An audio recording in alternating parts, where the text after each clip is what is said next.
अस्सलाम वालेकुम। क्वेटा वॉइस के साथ आपका मेज़बान सैयद अली शाह। जिस रोड पे चलते हैं तो मुलाजमीन मुझे रोक देते हैं कि जी वो DRA का क्या बना।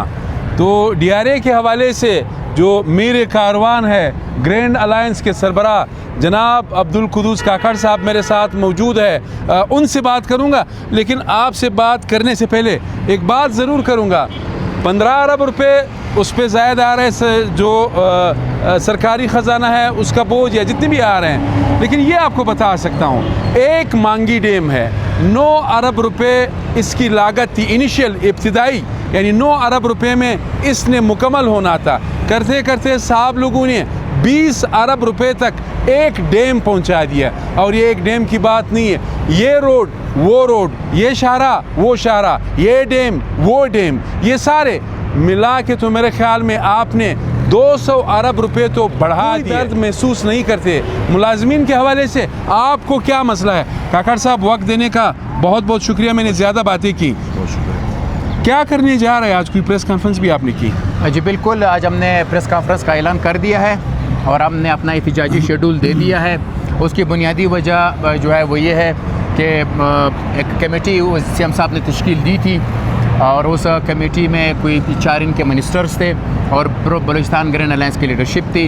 हमने कोई 6-7 बड़े हाई सतह की मीटिंग्स की और उन मीटिंग्स के अंदर हमने कुछ जॉइंट रिकमेंडेशंस फाइनल की।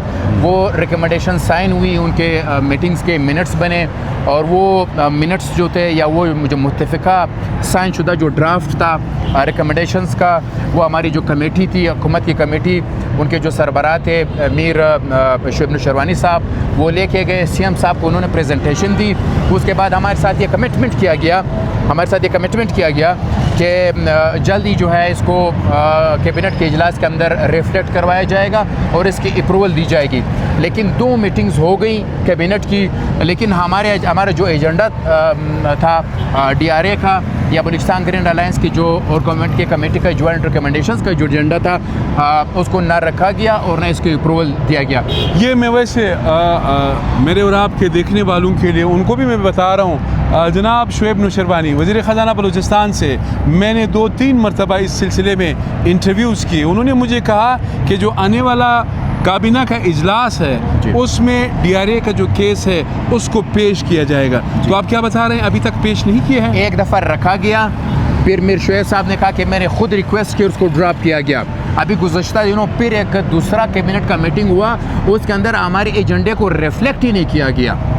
ये ज़रा बताएं, मुलाजमीन आपसे भी बहुत ज़्यादा सवाल कर रहे हैं। अब जब आप मेरे साथ खड़े भी थे तो मोटरसाइकिल पे जो सरकारी मुलाजमीन जा रहे थे कि भाई आप क्या करें, कहीं हमें तो नहीं बेच रहे हैं? नहीं, मामला ये है कि चूँकि हम लोग तंजीमी लोग हैं, हम सियासी लोग हैं, हम लोग पढ़े लिखे लोग हैं, हमने चीज़ों को एक स्पेस के अंदर रखा है और हमने तमाम चीज़ों को मरहलावार एक निगोसिएशंस के ज़रिए और टेबल टॉक्स के ज़रिए हमने इसको आगे बढ़ाया है और आगे हमने इसको चलाया है। अब इशू ये आ रहा है कि मुलाजमीन के अंदर एक तशवीश है, मुलाजमीन के अंदर गुस्सा है।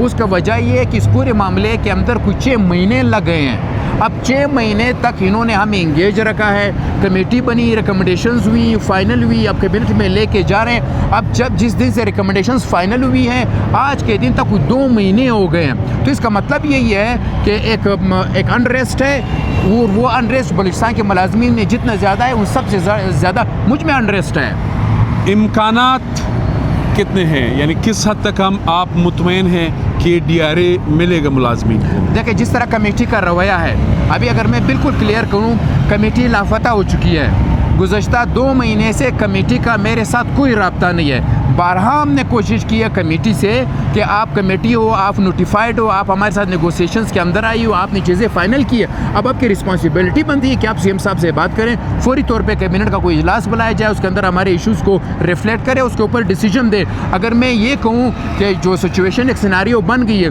कल तक तो हमें वज़ीर आला साहब से नाराज़गी थी या उनसे गिला था, अब तो बात इस कमेटी के वजूद के ऊपर कमेटी की क्रेडिबिलिटी तक पहुँच गई है। इसका मतलब ये है, आपकी बातों से मैं जो अखज़ कर रहा हूँ जी, मिलने का इस वक्त इम्कान नहीं है। जो सिचुएशन, जो सिनारियो मुझे दिख रहा है उसमें ये है कि हमने दोबारा एहतिजाज की तरफ जाना है और मैंने एहतिजाज ऐलान कर दिया। क्या क्या करेंगे एहतिजाज में, ये ज़रा अगर आप मुख्तसर बता दें। इसमें यही होगा, पहले मरहले के अंदर हम ये कर रहे हैं कि पूरे बलूचिस्तान के अंदर हमने जितनी भी दफातर होंगी उसके ऊपर स्याह परचम लहराएंगे, एहतिजाजी बैनर हम लहराएंगे। फिर हमने 2-2 डिवीज़न्स करके 2-2 डिवीज़न्स करके पूरे बलूचिस्तान के जो डिस्ट्रिक्ट्स हैं उनके अंदर हम लोग प्रेस कॉन्फ्रेंसेस करेंगे, एहतिजाजी रैलियाँ निकालेंगे और कोयटा समेत बलूचिस्तान भर के प्रेस क्लब्स के ऊपर हम लोग एहतिजाजी कैंप लगाएंगे। और उससे आगे जो है 1 दिन का हमने पूरे बलूचिस्तान में जो है वो जो है कलम छोड़ काम छोड़, और फिर 2 दिन जो है मुकम्मल लॉकडाउन, और उसके बाद जो है बलूचिस्तान भर की शाहराहों को बंद करने का हमने ऐलान कर दिया है। आपका बहुत शुक्रिया। वैसे ज़्यादा प्रेशर आप आवाम पे डाल रहे हैं, शहरें बंद होंगी तो ज़ाहिर है आवाम ही सफ़र करेगा। इनिशिएटिव ज़ाहिर है गवर्नमेंट को ही इनिशिएटिव लेना चाहिए, गवर्नमेंट ही बड़ा है।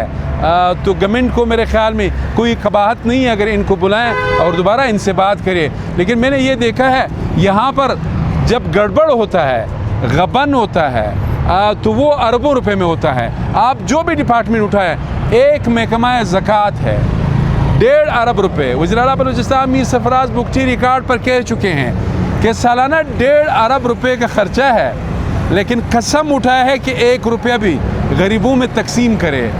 हिसाब किताब वहाँ पर करना चाहिए जहाँ पर आपके मुलाजमीन है, काम कर रहे हैं, तो उनका अगर आप DRA जो है वो उनको देंगे तो इससे कोई मसला नहीं होगा। आप ज़रा ये जो आपके ब्लैक होल्स है, काले सुराख, जो कमीशन है, करप्शन है, इनको अगर मुकम्मल बंद नहीं कर सकते हैं तो थोड़ा बहुत उसको कम करें, छोटा करें उस सुराख को। मुलाजमीन को 15-16 अरब रुपए देने से कोई बड़ा बोझ नहीं आएगा अगर वो सुराख आप बंद करेंगे। और इसके बेनिफिशरीज़ कोई 2.5 लाख मुलाजमीन है, और 2.5 लाख मुलाजमीन के पीछे अगर एवरेज हम लगाएं कि 5-5 अफराद की एक फैमिली हो तो ये लाखों की तादाद में बन रहे हैं। सैयद साहब सर आपका बहुत शुक्रिया। नाजरीन, अपने मेज़बान सैयद अली शाह को कुदूस काकड़ साहब के साथ इजाज़त दीजिए। अल्लाह हाफ़िज़।